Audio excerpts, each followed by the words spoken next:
Hi guys, what's going on, and welcome back to another video on Conqueror's Blade. Today we are going to be diving into the Silahdars and asking the question, are they worth unlocking? But before that, big thanks to this week's video sponsor, Opera GX. Opera GX is a browser specifically designed for gamers, and it has an awful lot of awesome features. For example, most of us listen to music whilst gaming. Love a bit of background Shakira as I charge into battle, but using Google Chrome, you'll know that it uses up a lot of resources, which can cause lag and FPS drop. Opera GX allows you to see and control each tab and its resource use, as well as setting limits on the amount of CPU and RAM resources you want the browser to have access to. You can even use the network limiter to control the bandwidth you want the browser to use, so not to cause you any lag in game. Opera GX also has a boatload of accessibility and integrations. You can link your Twitch account and get notifications when your favourite streamers go live, see what they're playing and click right through to their page. You can also connect Facebook Messenger, Discord, WhatsApp and more and use them directly through the browser's sidebar. Opera GX Player allows you to log into Spotify, Apple Music and YouTube Music directly from the sidebar without having to have a tab open. It'll even pause if you start playing audio or video from another source, like a Evolos gaming video. And GX is now even available on mobile. But yeah, once again, a big thanks to Opera GX for reaching out and helping to sponsor this video. It's so awesome to have companies like that who are kind of keen to work with me and my crummy little YouTube channel. But anyway, on with the Ceilidars. So, let's take a little bit of a look.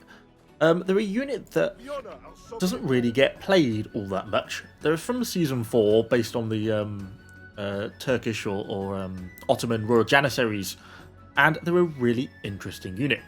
They're basically all about damage output, and that's really how I focus on playing them. And that's why I've gone down the top veterancy line.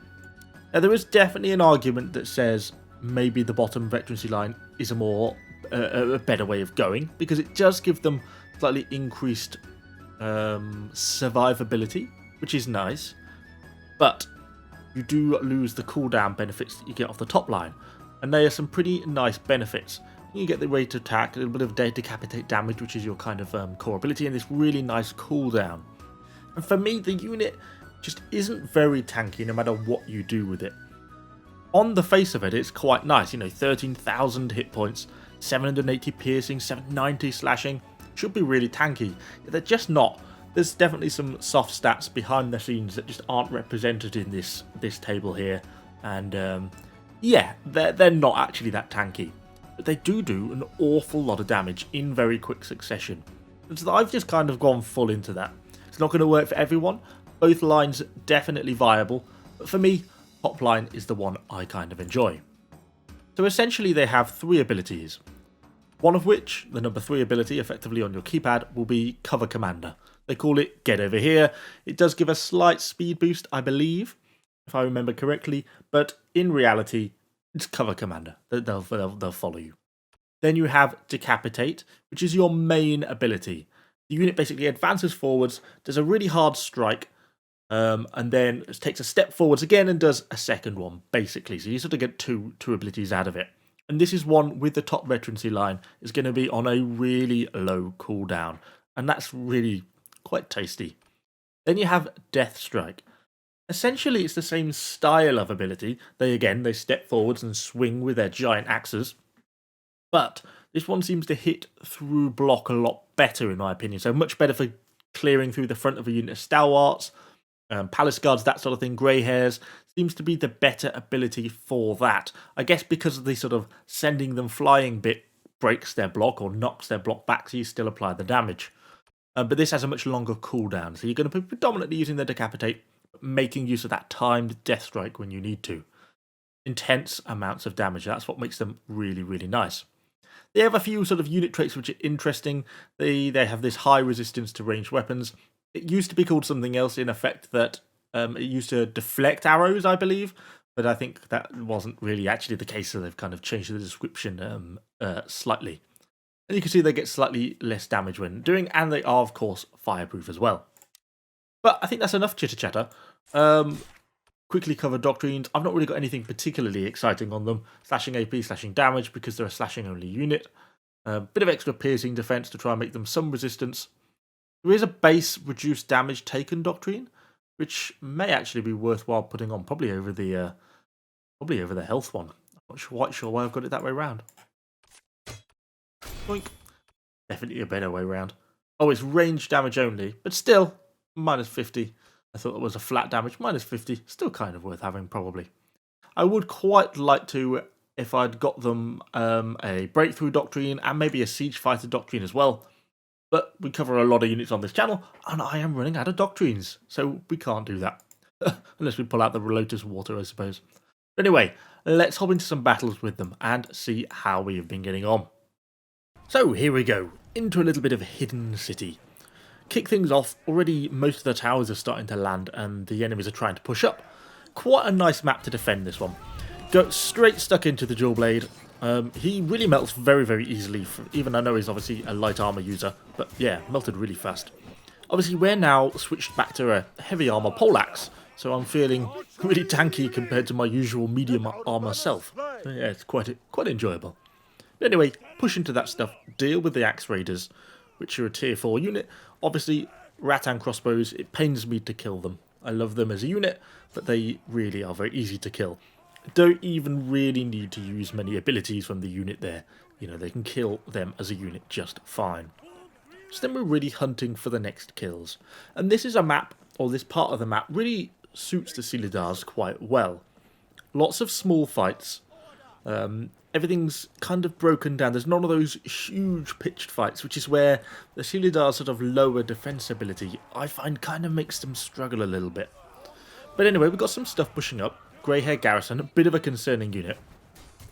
A few of them starting to push off the tower. I'm kind of watching the edge. And then as the team starts to push, I go into the Greyhairs. And you can see the sort of damage we do as we go into them. I use my 2 ability, the Death Strike there, to try and break through their block. And you see how effective that is. That's just the unit dealt with so easily and so quickly. And that's what makes this unit great, is their damage potential. And the cooldown. The cooldown on their 1 ability, on the Decapitate, is really nice. So we'll push back across after pushing and dealing with that siege tower. We've got a fair bit of stuff here now. Got some paladins here, unit of Greyhairs, a lot of sort of fairly high tier stuff. I get stuck in with my Lockable as I'm waiting for the unit to turn in.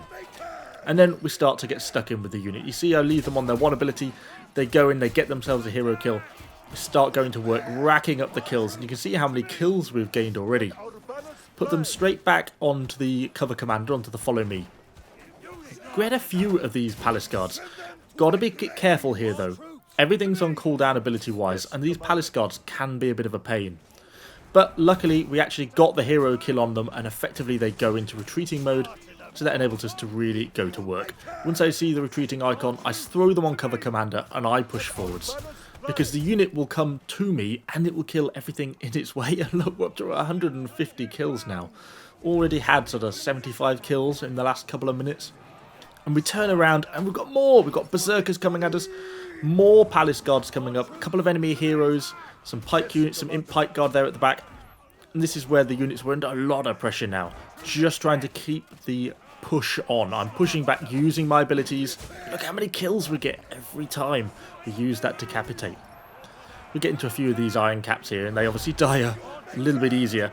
Make use of some of my second skills as we push in. And then I'm just continuously pushing forwards into these pikes. Get a little bit of lag there, but nothing too worrying. And with that, I pull the unit out and I want to get them to the supply point, because a lot of them is damaged. But you can see on those fights why this unit is so good. Or at least it can be, because its damage, its burst damage, is incredibly high. Higher than the Modao's in reality, particularly with that cooldown. But of course, it doesn't have the defense of the Modao. And that's where I think it falls down and why it doesn't see so much use. Because they're kind of hard to keep alive sometimes. And when you get in a situation where you're outnumbered, you know, the Modao's, you can stick them in brace, you can use Carnage. They last, they get kills, and even if you die with them, you normally take quite a lot of stuff with you. These guys don't. When you get it wrong with Silahdars, you'll find yourself dead remarkably quickly. But anyway, I call them back to me. We're just getting stuck into a few squires here, nothing particularly onerous. But as we start to push in and waiting for the unit to turn up, The rest of the team starts to push. We get to stuck into some spear sergeants, some of the tier 4 units. Grab ourselves another hero kill, and as we push in with the unit and just start to butcher everything around us. Do the same thing, call the unit to me, almost get taken out by that dual blade, but thankfully just got saved by my unit and called them to me, and it takes us up to almost 200 kills. Not long left on the match now, so I just go for a little bit of a quick heal, and then I'm keen to start pushing on. Lusting for blood, want to kill as much stuff as we can before the end. And they're actually pushing out of this tower, so it gives us a nice opportunity to get stuck in. Get knocked back a little bit, stunned by that pike, but as all the stuff's coming up the ladder, look how many kills we can just rack in, and start racking up the kills, even against high tier stuff. And another hero kill, it takes us to 8. And then we can just get stuck in, using my death strikes on the stalwarts because they're a bit more tanky. But the decapitate also does a chunk of damage still, as well as we start to push in and through the stalwarts. Unfortunately, we don't get to quite finish the unit, but you see we've just got just over 200 kills.